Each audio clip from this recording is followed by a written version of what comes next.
Hello students, in this lecture we will proceed with question 7 of exercise 8.3. So let us have a question. Maria invested rupees 8,000 in a business. She would be paid interest at 5% per annum compounded annually.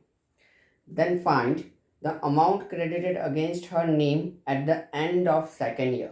Second year के and पे कितना amount credit होगा. ठीक है, पहले हम first question solve करते हैं, सेकंड क्वेश्चन के बारे में हम बाद में डिस्कस करते हैं. तो देखो फर्स्ट क्वेश्चन के लिए यहाँ पे प्रिंसिपल हमारे पास है 8,000, रेट ऑफ इंटरेस्ट है 5% and number of years we will consider 2, क्योंकि हमें अमाउंट क्रेडिटेड अगेंस्ट हर at the end of second year पूछा है, तो नंबर ऑफ इयर्स कितने हो जाएंगे अपने 2 हो जाएंगे. So now amount is equals to p into bracket 1 plus r upon 100 whole raised to n. Okay, यहाँ पे कंपाउंडेड एनुअली लिखा हुआ ही है, सो हम कंपाउंडेड एनुअली वाला फॉर्मूला अप्लाई कर रहे हैं. So 8,000 1 plus rate of interest 5 upon 100 whole raise to 2. So 8,000 यहाँ पे 5 और 25 100 होता है. सो 20 एलसीएम होगा तो 20 1 ज़ा 20 plus 1 upon 20 whole raise to 2. So 21 upon 20 यहाँ पे आएगा, स्क्वायर है तो 21 अपॉन 20 कितनी बार आएगा, स्क्वायर है तो 2 टाइम्स आएगा.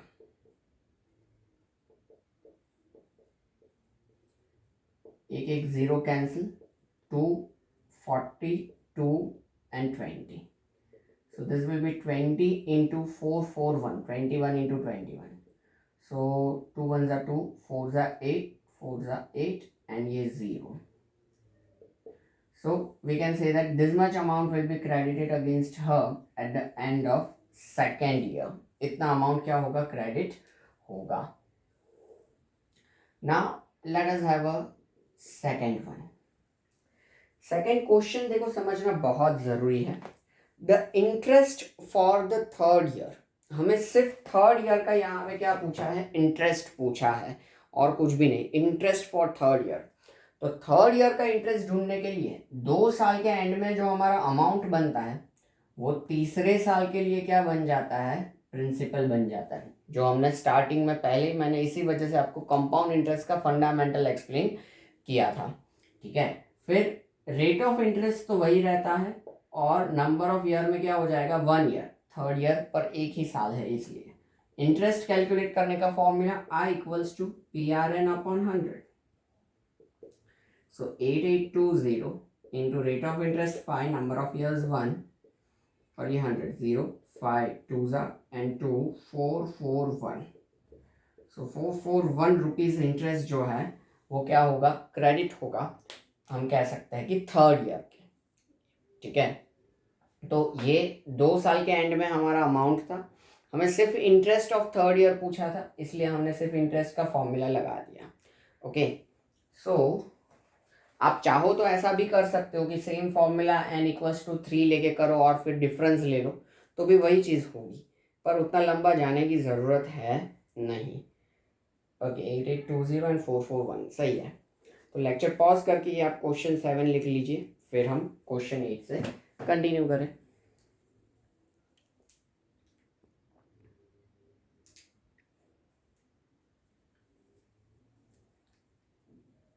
Okay, now question 8.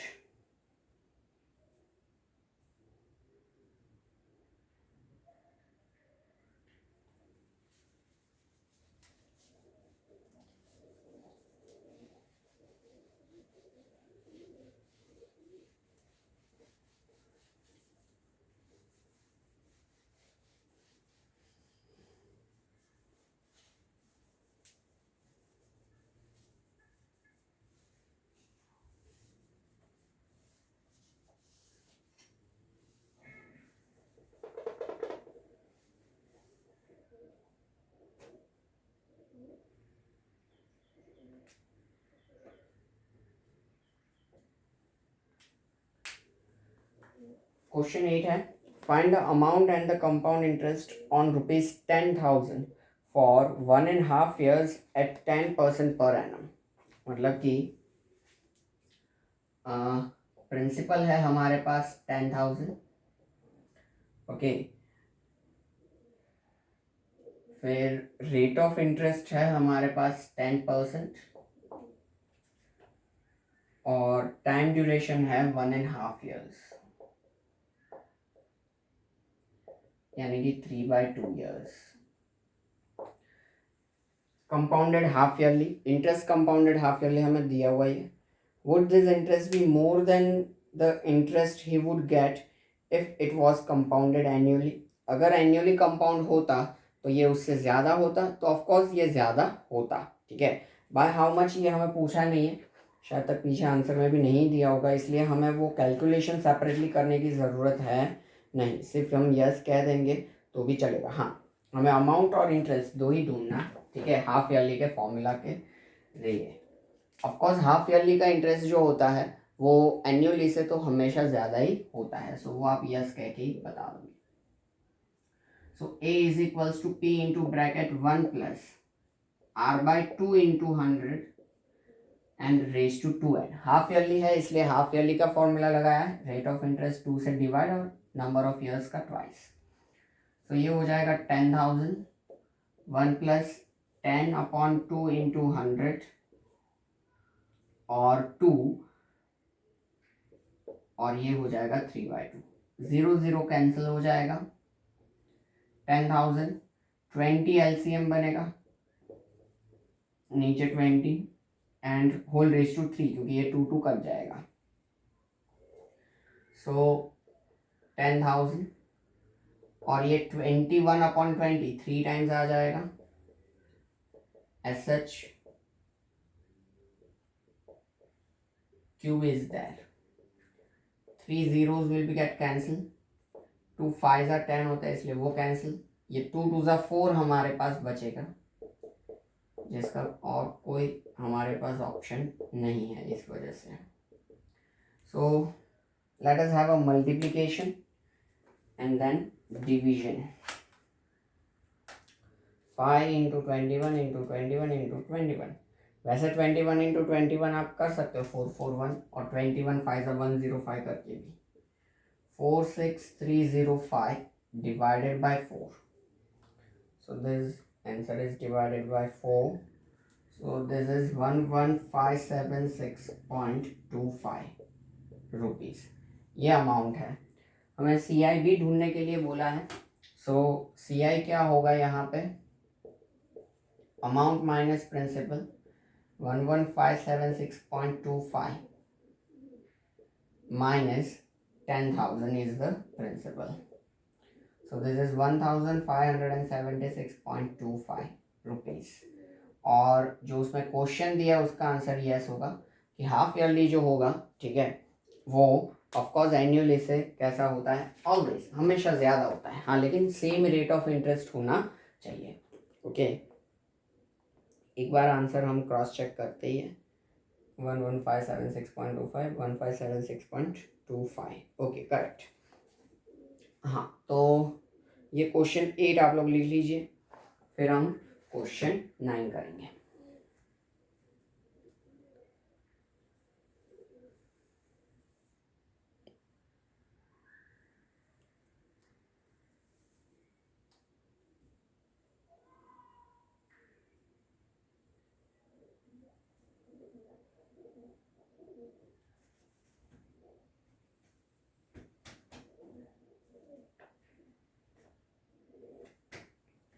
ओके,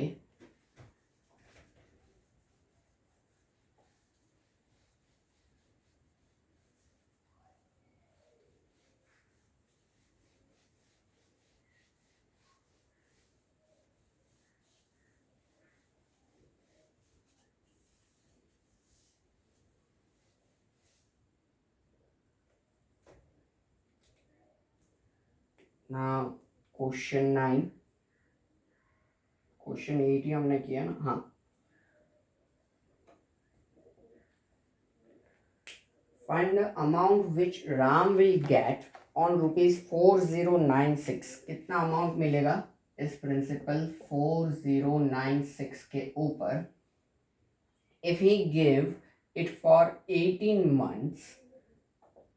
पहले हम आर ही लिखेंगे, ये सीक्वेंस मेंटेन रहे तो अच्छा रहता है. 12.5% यानी कि 25/2% एंड 18 months है.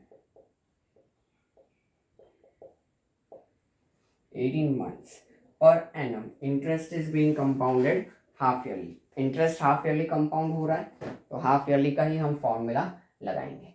अब 18 मंथ्स है, ठीक है, तो यहाँ पे इसको ईयर्स में कन्वर्ट करना ज़रूरी है. तो 12 महीने का एक साल होता है तो 18 महीने का कितना साल. सो 18 1 से 18 अपॉन 12, इसलिए हम 12 से सीधा क्या करते हैं, इसको डिवाइड करते हैं. तो 12 9 2 ज़ा 18, वैसे सीधा ही कर देते हैं. हाँ 6 3 ज़ा एंड 6 2 ज़ा. ओके, तो दिस मच ईयर्स. अब हाफ ईयरली है तो सीधा हम फॉर्मूला अप्लाई कर सकते हैं. डिनोमिनेटर वाला 2 जो है वो क्या हो जाएगा, कैंसिल हो जाएगा क्योंकि फॉर्मूला वैसा है हमारे पास. So amount equals to principal into bracket 1 + r/100 whole raise to n. Half yearly है तो 2 × 100 and whole raised to 2n. So 4096 into bracket 1 plus rate of interest 25/2 और ये 2 × 100 है वो एज इट इज फॉर्मूला का, और 2 और 3/2. तो ये हो जाएगा 25 4 ज़ा 100. सो 4096 इंटू ब्रैकेट 4 2 ज़ा 8, चलो कर ही देते. 4 2 ज़ा 8 2 ज़ा 16, 2 2 कट जाएगा तो ये यहाँ पे क्या बचेगा, 3 बचेगा. अब 4096 इंटू ब्रैकेट 16 1 ज़ा 16 + 1 एलसीएम लिया और upon 16 whole raise to 3. So 4096 into 17/16 17/16 and 17/16. अब 16 का क्यूब शायद तक 4096 होता है, मैं एक बार क्रॉस चेक कर लूँ. 16 × 16 × 16, यस 4096. तो 16 का क्यूब 4096, तो ये कट हो जाएगा तो हमारे पास 17 × 17 × 17 बचेगा. 17 का क्यूब दैट इज 4913 रुपीज़. ये हमारा अमाउंट हो गया और अमाउंट ही ढूंढना था, ठीक है. So therefore we can say that Ram will get 4913 rupees. Okay, तो ये हमारा फाइनल आंसर. ये क्वेश्चन 9 हो गया. आप लोग लेक्चर पॉज करके लिख लो, फिर क्वेश्चन 10.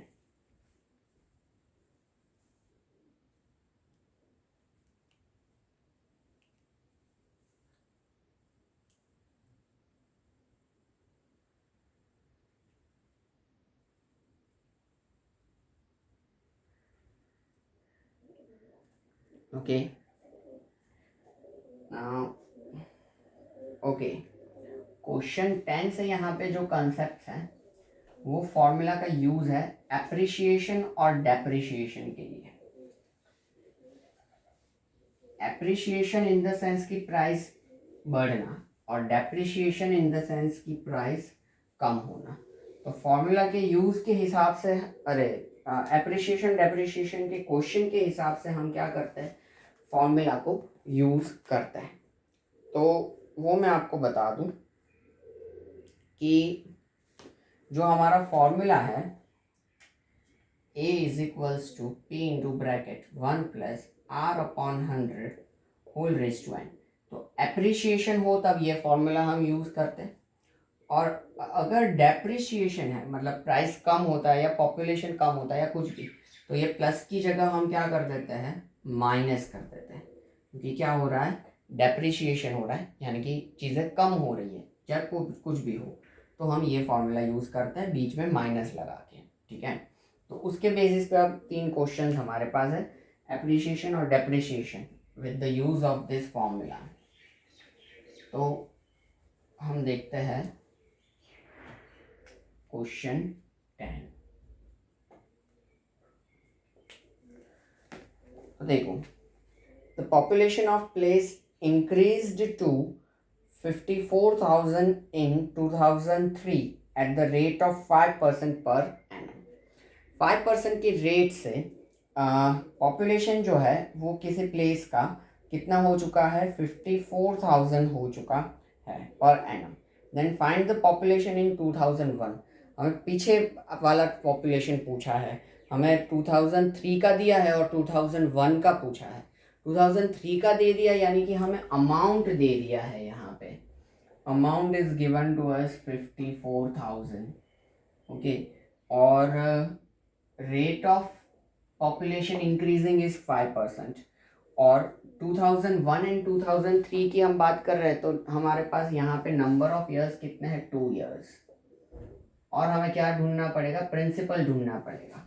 पहले वाला यानी कि 2001 के साल में कितना पॉपुलेशन था ये हमें यहाँ पे क्या करना है, ढूंढना है. 2003 का दिया हुआ है, this is the population of 2003. Okay, and we want to find the population of 2001. तो पहले जितना था उससे बढ़ के ये 54,000 हो गया है, यानी कि बढ़ा हुआ पॉपुलेशन हमारे पास है, इस वजह से उसको हमने अमाउंट कंसिडर कर लिया. ठीक है, और पहले वाला यानी कि जो कम था वो पॉपुलेशन हमें ढूंढना है, इसलिए हम वो क्या कर रहे हैं, यहाँ पे पी कंसिडर कर रहे हैं, यानी कि जो हमें ढूंढना है. सो फॉर्मूला तो वही रहेगा, r/100 whole raise to n, पर ये p ढूंढना है. अमाउंट हम 54,000 यहाँ पे सब्स्टिट्यूट करेंगे. p we want to find 1 plus rate of interest 5/100 and whole raise to 2, ये 20. So 54,000 p into bracket 20 LCM plus 1 upon 20 whole raised to 2. 54,000 p into bracket 21 upon 20 whole raised to 2. So square है तो यहाँ पे क्या आएगा, 2 times multiplication आएगा. p ढूंढना है तो सारी चीज़ें यहाँ भेजनी होगी हमें. तो ये 20 और ये 20 यहाँ और 21 यहाँ इक्वल्स टू p. 7 3s 21 और 18 3s हम कह सकते हैं कि 54. Again 7 3s and 6 3s. ठीक है, so p is equals to 6 2s 12, 12 2s 24, 1 2 3 4 5 और नीचे डिवाइडेड बाय 49. सो हमें यहाँ पे राउंड ऑफ के जैसे कंसीडर करना होगा. दिस 24 लाख डिवाइडेड बाय 49, तो हमारे पास आता है 48,979.591 समथिंग समथिंग. तो हम यहाँ पे क्या करते हैं, इसको 48980 अप्रॉक्स. ठीक है, अप्रॉक्सीमेटली ये पॉपुलेशन था. हम कह सकते हैं कि 2001 में. हम क्रॉस चेक कर लेते हैं क्योंकि अप्रॉक्सीमेट आंसर है तो क्रॉस चेक तो खास करना चाहिए हमें. हाँ देखो 48980, हाँ अबाउट 48980 लिखा हुआ ही है, हमने अप्रॉक्स लिखा है, यहाँ ये लिखा हुआ है जो भी रखो आप. ठीक है, तो ये आप फर्स्ट वाला इसका सॉल्व कर दीजिए. फिर इसका सेकेंड जो है what would be population in 2005, ये हम डिस्कस करते हैं. ठीक है, पहले लेक्चर पॉज करके लिख लीजिए, फिर क्वेश्चन 10 का ही सेकेंड हम देखेंगे.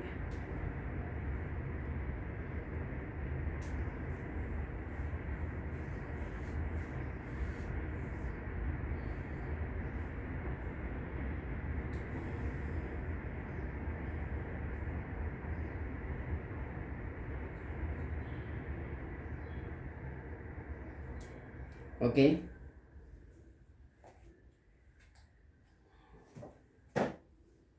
Now let us have a second one. Second में देखो क्या क्या चेंजेस होंगे.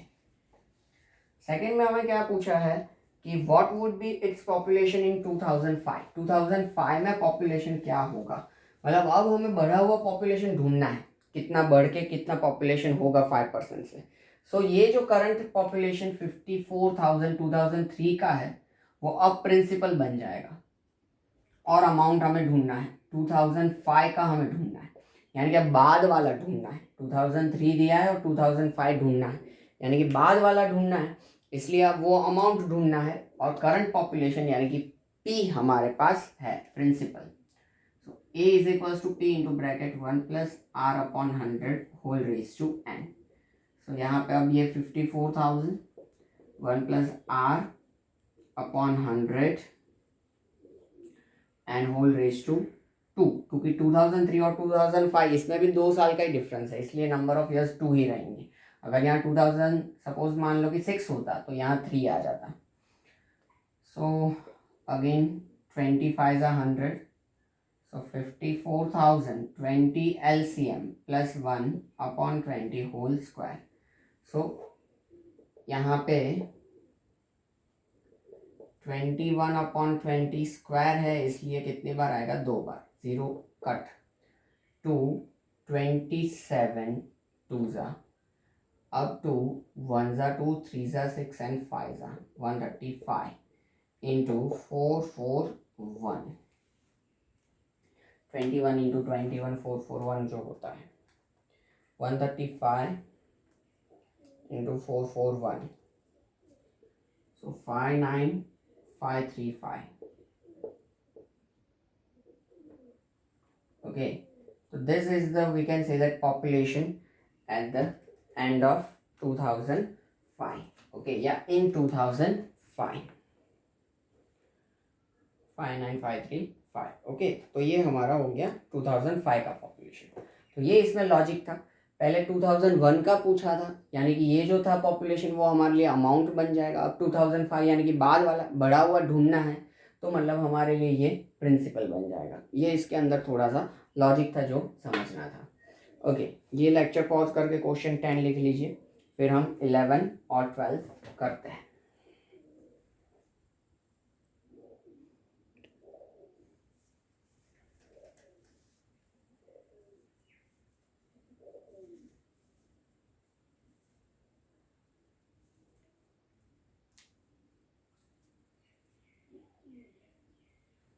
Okay, now 11.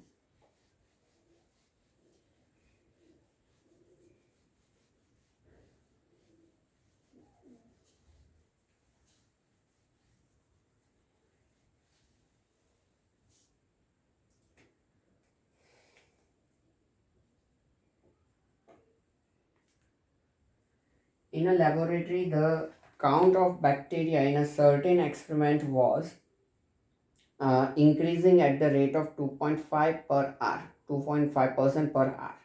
मतलब देखो, काउंट ऑफ बैक्टीरिया जो है वो इंक्रीज होता जा रहा था इस रेट से।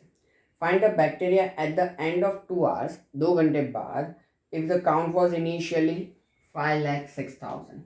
तो ये हमारे लिए प्रिंसिपल बन जाएगा, इनिशियल काउंट जो भी था, फिर कितने रेट से बढ़ रहा है, तो 2.5% पर आवर के रेट से बढ़ रहा है। ये पर आवर रेट दिया है और टाइम पीरियड भी पर आवर में ही दिया हुआ है, दैट इज 2 hours।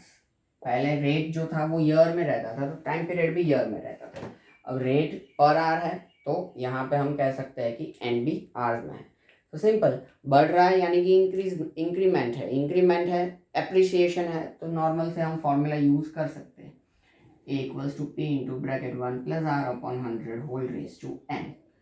तो यहाँ पे ये इनिशियल काउंट है 2.5 यानी कि 25/10 के रेट से बढ़ रहा है अपॉन 100 एज इट इज, और n यानी कि 2 hours, तो ये हमने लगा दिया। अब यहाँ पे 25 4 ज़ा 100, तो 40 बचेगा, जिसका हम LCM ले रहे हैं, 4 इंटू 10 40 प्लस 1 अपॉन 40 LCM। सो 506 000 तो 41 अपॉन 40 इंटू 41 अपॉन 40, क्योंकि स्क्वायर है तो 2 टाइम्स 0 0 कट हो गए, तो 4 4 1 ज़ा 4 1 0 2 ज़ा 8 2 6 मतलब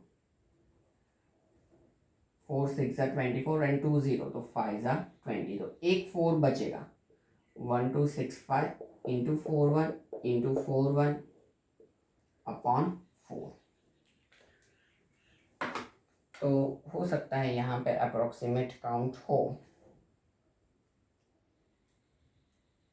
1265 into 41 into 41. So this is 2126465 divided by 4. So divided by 4. So 531616.25. Count generally हम कह सकते हैं कि नेचुरल नंबर में ही रहेगा, तो ये राउंड ऑफ किया हुआ होना चाहिए या ऐसा कुछ समथिंग। लेट्स सी क्या है आंसर। हाँ 531616 अप्रॉक्स, ठीक है।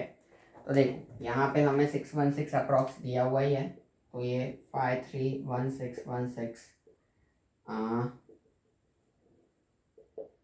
ओके ये अप्रॉक्सीमेटली हमने काउंट लिख दिया। 0.25 डिस्कार्ड कर दिया क्योंकि नेचुरल नंबर होना चाहिए। हाँ तो काउंट बढ़ रहा था, उसमें अप्रिसिएशन हो रहा था, या हम कह सकते हैं कि इंक्रीमेंट हो रहा था, इसलिए हमने प्लस किया हुआ है। तो ये अगेन आप ले लीजिए क्वेश्चन 11, फिर लास्ट क्वेश्चन 12 हम देखेंगे।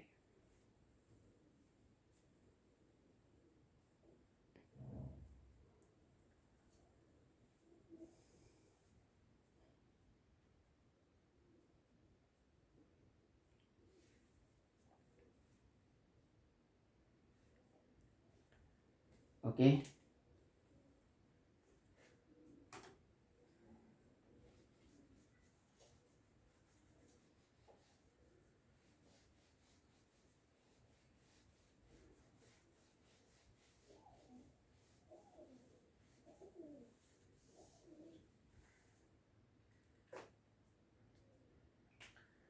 क्वेश्चन 12। अब देखो यहाँ पे क्या है। Scooter was bought for ₹42,000। 42,000 में स्कूटर खरीदा गया। It's value depreciated in the sense कि इसमें अब क्या हो रहा है, प्राइस कम हो रहा है, ठीक है, डेप्रिशिएट हो रहा है, कम हो रहा है at the rate of 8% per annum. 8% per annum. Then find its value after 1 year. एक साल बाद इसका वैल्यू कितना होगा ये हमें ढूंढना है। सो यहाँ पे डेप्रिसिएशन हो रहा है, तो डेप्रिसिएशन का फॉर्मूला में क्या आ जाएगा, बीच में माइनस हो जाएगा, जो 1 प्लस है उसकी जगह पे। So a is equals to p into bracket 1 minus r upon 100 whole raise to n। यहाँ क्या आ जाएगा माइनस, क्योंकि डेप्रिसिएशन हो रहा है, इतने रेट से प्राइस क्या हो रहा है, कम हो रहा है, that's why minus. So 42,000 1 minus rate of interest 8 upon 100 raised to 1, 4 2s or 25 4s।